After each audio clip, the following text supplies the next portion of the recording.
How are you looking? That's my end shot. All right, it's Ninja here. I've got my mate Jack here. How you doing today, man? Good, brother. Really good. Yeah. This young man comes all the way from Phillip Island. Is this correct? Phillip Island, that's right. Yeah. How long does it take you to get to Ferntree Gully? I'd probably say averagely an hour and 15, an hour and 20. Yep. Depending on roadworks or traffic, but Yep. average just over an hour. Yep. Yep. So it's a commitment, isn't it? Yeah, bro. Big it commitment. Is. Yep. So you originally saw Darcy. Yes. Yeah. Saw his hip hinge video, and that was the first spark, I suppose. And then you started looking at a few other videos, but you kind of recognised you had a bit of a pelvic tilt in your own body, and that's right. And thought Darcy would be the man to start sorting you out. And, yeah. Yep. So it sort of went from there. And tell us what's going on now.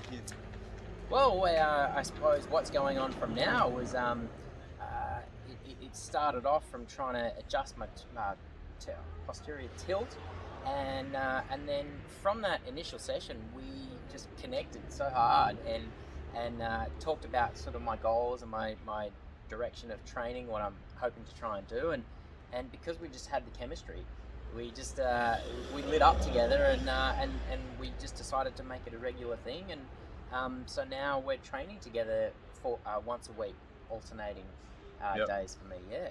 Once a week.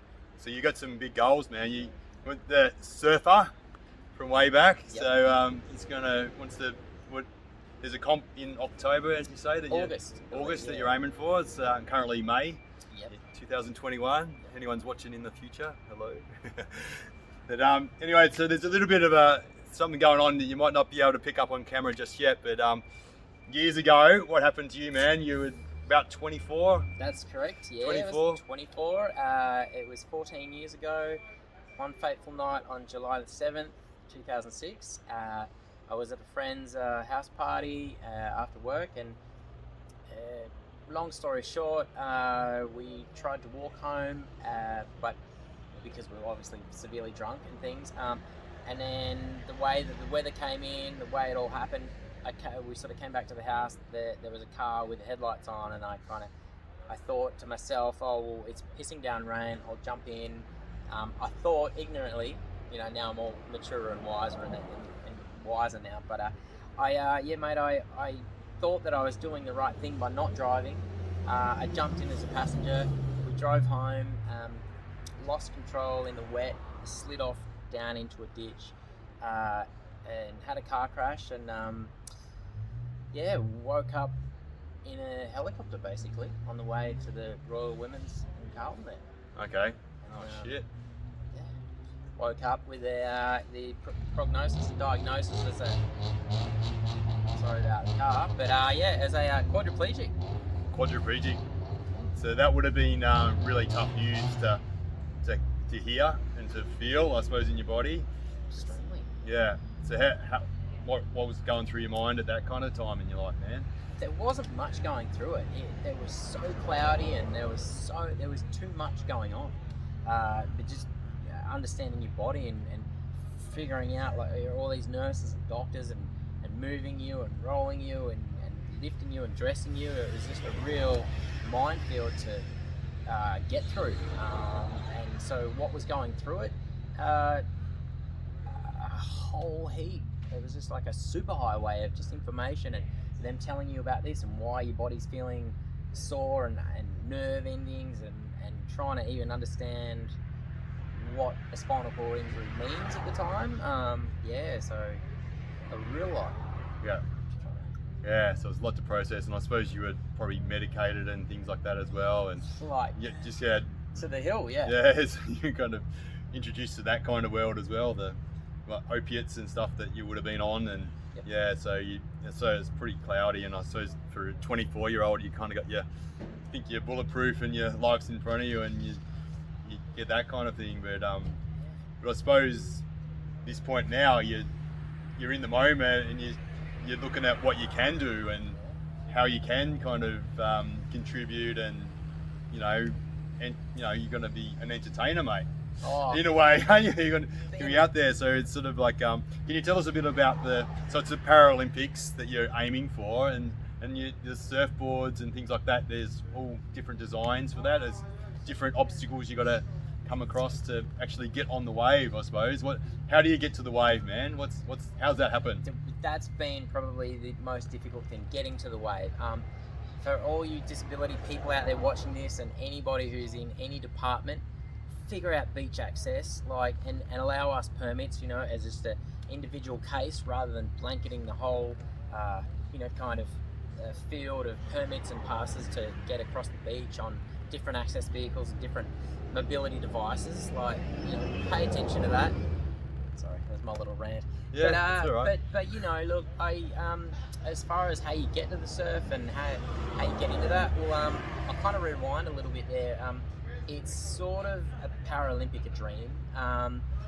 The thought that because with the Olympics coming up and with all the new events coming into it, there was this sort of ideal that was going to be surfing for adaptive surfing and Paralympic surfing in Paris in 4 years, but apparently the world surfing body isn't big enough as yet as far as having a structural of, even though it's an international thing with disability surfing, there's just not enough to compete globally.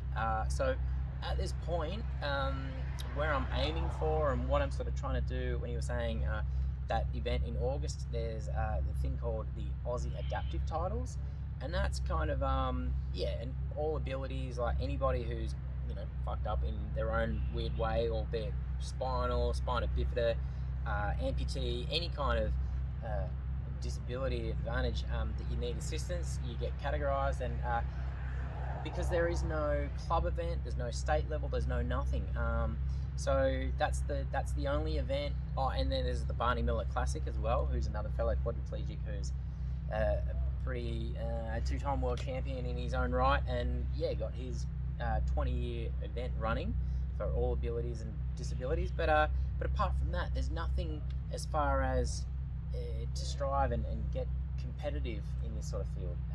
So then when you come to the equipment and getting to the surf, it's not like a standard wheelchair that you can just throw any quadriplegic, paraplegic, anybody on. It's so precise and so as Dennis Committee would say, it's got to be centimetre perfect, and it really does, because your balance, your buoyancy, your movement, your strength, your everything has to be so dialed in. Your rev head in the laneway next to us. So you've got to have that level of custom equipment that's going to get you to be able to ride the waves in a safe way and in a buoyancy way to keep you afloat. And so it takes a bit of a team, because you can't just sort of obviously paddle out on your own. And the way the waves and the ocean behaves is so different compared to like a pool or a whatever. So you need a lot of assistance. You need a really good team around you. You need to get the equipment right, because as I say, it's just got to be dialed into your specifics. And beach access is another huge thing. Yep. But that's kind of how it works. kind of comes about. And you sort of need somebody to go into the water with you, and definitely. Yeah, make sure you're safe, I suppose. If you, what do you call that when you get dumped? Get dumped. Yeah. So, you need to make sure you're safe and things like that. So, I'll just decline that one. Anyway, so if we can get back to Melbourne Muscular Therapies, I suppose, and talk about how you kind of connected with us, and like I even like this fun smoke up my own backside, but the videos, like that we make, like you have some really good kind of comments and information and feedback to how we make the videos too. So can you kind of talk a bit about our videos and like, does that transfer into when you actually come into the place, so 100% it does. So I happened across Melbourne Muscle Therapies on Instagram, and I was scrolling, I was in the scroll hole and just flicking at night, and I came across this really cool video where Ninja was, getting into, the back of someone with his elbow right there, and he was talking about his money spot, and and just the way that the video was put together, even though it was like under the category of an ad and it was only for a minute, it was just his language and the way that he was speaking in the video, and it just, you know, I think it's your personality and I think it's your persona as well that really shines through. That sort of, it had this level of obviously professionalism, but a real level of kind of common fellow, you know, person, and that's what I connected to. I was like, okay, fuck, I just get that. And then so I clicked on the link, and then I went to your website, and then there's a couple more videos there, and there was this one of Darcy doing an anterior posture tilt adjustment. And for myself, I'm very lucky and fortunate that I've got the strength that I can stand, but when I stand, I've got that anterior posture tilt. Am I saying that right? Into pelvic tilt. Pelvic tilt, sorry. Yeah. And yeah, it's that sort of, it's almost an overpronounced duck bum, you know, for those of you playing at home, or kind of like standing there like a T-Rex, you know, the shape of it. And the way that Darcy got in there, and the candidness of the way that the clients are sort of carrying on and swearing in it, it kind of made it more real, and I just went, wow, that's exactly, I just honed in on it and went, that's exactly what I need. You know, it's not just a regular myotherapist or whatever, and so that's what kind of really drew me in. Yep. You know? Yeah, it's cool. Definitely. Yeah, and you sort of have watched a few other videos as well, like lots of them. Yeah. Yeah, and then on that, and then a lot of you know, ninjas videos mainly. You know, you got the sort of ninja Spielberg extraordinaire here, because his technique with videoing, the videographers in a lot of videos that you see on YouTube and on Insta and things like that, they don't get enough credit for the way that they kind of zoom in and they zoom out, and when they're explaining something, how it connects, because Ninja, he's like obviously the therapist, so he knows exactly the muscle that you're looking at when you zoom in and you zoom out, and that like really translates with what you're looking at, and it keeps the videos fresh and it keeps them interesting, keeps you, you know, like zoned in on what they're saying, rather than sort of just a static, you know, kind of a locked off sort of camera shot, just in somebody, you know, sort of working their way into the hip or whatever from a distance. So you really, you don't, and you know, I genuinely mean this, you don't get enough credit for the lighting and for the angles, and then the way that you pull it back and then you walk around, and connecting that with the person, albeit,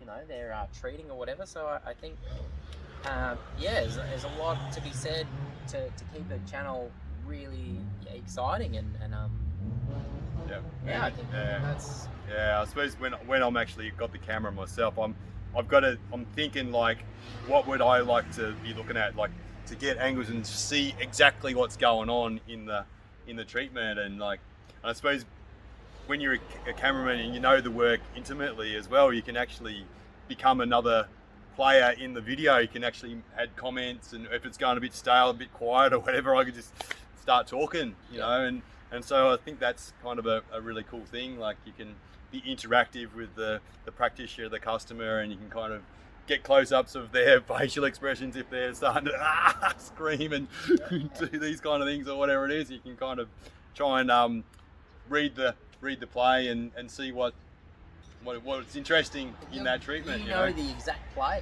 yeah, which is so, for one of the better terms, it's so on point, because you know when, you know, like Aaron or Darcy or whoever, when they're nailing a spot, you're not just sort of going, oh, you know, like a deep in here, and you're going, oh yeah, you're filming sort of from underneath or around. You know exactly where to zoom right in on, and that's, you know, sort of really translates. Yeah, it's cool.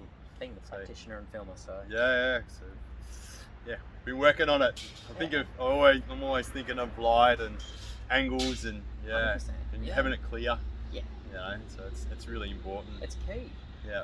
You know, and having the frequency of videos that you post, and new videos, and just all the different sort of ailments that we go through, and the way that, you know, sort of a lot of people can kind of scroll through the list of, like, you know, knees, elbows, shoulders, hips. You know, it's not just one general kind of treatment, which is it's heaps good, because you get whoever needs to go, oh god, no, I wish that, you know, it could just be something so simple, whereas if it's a forearm, elbow, tennis RSI elbow, or whatever, and you're only doing shoulder and neck ones, and then they go, but if they see that, they go, oh wow, so that draws them in, and then opens up the gamut of all your different, kind of other videos.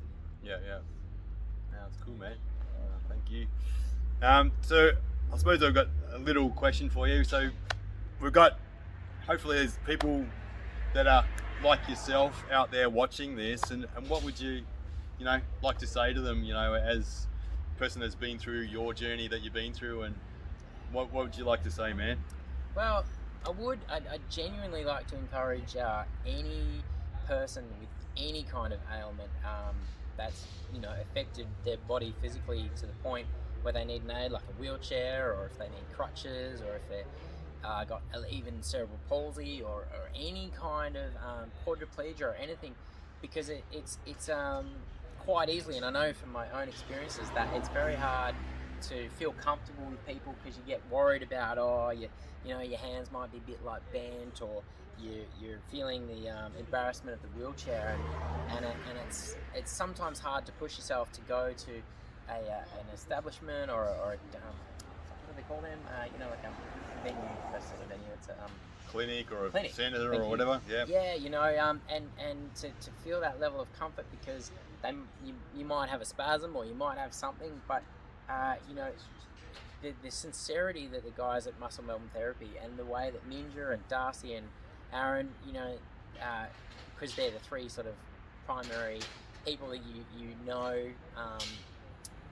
all those guys, it translates from the top down, where they all get, and all their staff, there's this level of acceptance and comfortability with any body, like any physical body, on whatever you're going through. So they just got this level of comfort and acceptance that hey, that's why I'm traveling, another reason why I'm traveling an hour and 15, an hour and 20 weekly to see these guys, because they just make you feel so comfortable. So yeah, anybody feel comfortable to come on down, and the accessibility is great.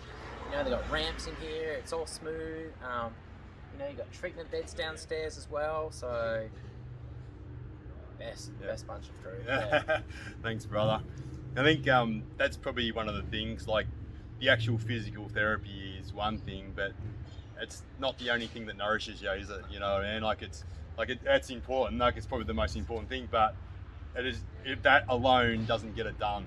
It's sort of a connection and kind of common ground, and just being able to have a chat. I think that's cathartic. That's what human connection is all about, and that's what we're living for. We're social creatures, so you kind of get your mental and your social buckets filled when you create that connection and that bond with somebody, and you both want best for each other, really, and so you kind of want best for me, Darce, Jace. Jason hasn't seen you, but he's one of the four big guys, the big dogs. Sorry, Jay. Yeah, he's a big dog as well, but so we just want what's best for you, and we're all kind of looking out for you. Even though Darce is the main one that's treating you each week, we're all coming in and having a chat with you, and just seeing how you're doing. And I think it's reciprocal and rhetorical with both. It's that sort of it's that, like you say, it's that cathartic and heart-opening connection where it's real. It's not fake, and this is why,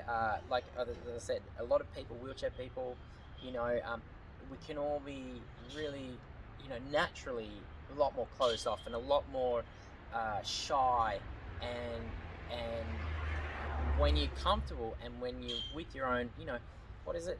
Your vibe creates your tribe, and so if you're connecting with crew that are on your same wavelength, it just makes such a difference.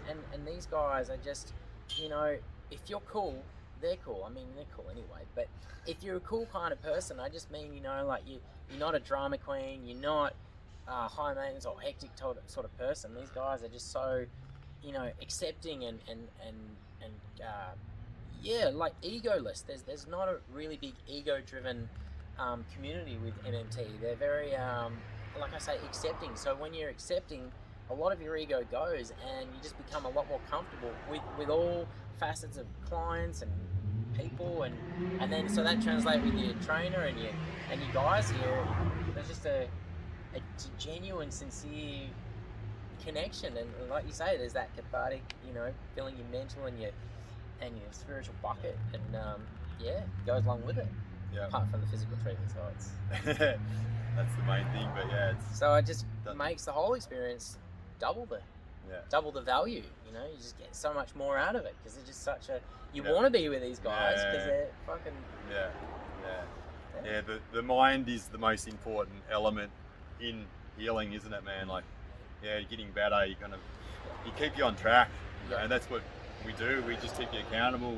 We're plumbing away, but there's an accountability, and once you tell us your goals, man, we're going towards them, you know, and we're not going to let you drop off them. No. Yeah. And it's great. You've got that. You believe, but you believe it. You know, it's and I'm saying take this from a first person experience, just as a client. You know, it's either real or it's not, and you can't fake that. And that's what I mean. You know, if you're that personality, if you're kind of cool, I don't mean like, you know, if you're a cool bro. Like, I mean, if you're a cool kind of human, that's what you guys pick up on, and that's what I pick up on as just a customer and client, and it's real. It's tangible. You can't fake it, and so because of that, you get on the same wavelength, and then the energy just starts flowing, and you just because you want the same thing. You know, that's why I'm coming to you guys, and that's why you treat me with my hammies, and that's why Das trains me and whatever, and because we're on the same page, because we've got the same like-mindedness and the caring and the passion about the body, and so it's a win-win. It works. It's all good. Sincere. Yeah, that's pretty good. What do you think? You happy with that? Yeah, bro. Yeah, I'm always happy. 9 times out of 10. Yeah. Anyway, so just wrapping it up a bit, I suppose. Like, be inspired by this man. Look out for him. Look out for him. Let's make him accountable. Let's get him to the Aussie adaptive titles. Let's get him there, and let's hope he gets some good rides, catches some good waves, and have some fun. What's it like being on a big wave, mate? Is that what's it pre-accident or pre or post? No, now. What's it like when you catch a good one? When you catch a good one, wow, without getting to, you know, hocus and pocus against spiritual and all or whatever, there's this translation, I suppose, of a level of freedom because it's surfing and because it's nature and it's energy and it's wave energy and there's nothing but you and the wave. There's a level of freedom where because there's nothing else but you and the wave and the moment, and so when you catch a really beautiful wave that's you're riding Mother Nature, and you come out the other end of it, it's just you just go, wow, like to translate to have the language and put that into words, it's a bit difficult. It's you know, but there's an overriding emotion of just pure joy and pure stoke and much happiness because you've just been a part of a gift from the earth that will never ever happen again. Yeah. You know, so you know, try not to get too spiritually, whatever. But yeah, that's a strange way of trying to put it into words. Don't waves sort of start like 1,000 kilometers away or something like that? Further. So you've caught that one individual wave and it propels your body and have that sense of movement, you know, and speed. It's sort of like must be awesome. Yeah, exactly. It's traveled for thousands of miles, and you're standing or lying in that moment. It's all aligned, hasn't it? Yeah. The sun, the air, the wave, the water, the earth. You're getting earthing. You know, everything's the fresh air. It's good. That's what I mean. There's nothing but you in that moment. Nothing, and that's why there's that level of freedom. Because you try and translate, like you say, all those things that you just said. And you're trying to put that all into one moment for 10, 15 seconds. Yeah. You can't imagine you thinking about anything else. You're not. You're just in that moment. Yeah. You're present. Yeah. Yeah. So you're there. So it's such a freeing feeling. Spiritual, bro. Spiritual as, bro. Not beach as, spiritual as. Yeah. Go on and try some surfing. Yeah. Good for you. Get some sand between the toes. Yeah. Anyway, thanks for the chat. Yeah. On you, bro. Yeah, brother. MMT, get on it. Done. Yeah. You don't have to film that. Yeah, come on. We're over halfway, man. We're over halfway. 30-second effort today, big boy. Come on. And then on your elbows, and then push up. Good. And just practice embracing your core, bracing your core, and getting strong in this position. Good. Yeah, nice. And you can do up to 20 of these, man. Just get strong at them. I like that. Fuck, this is ripping. Rip it. Let's go.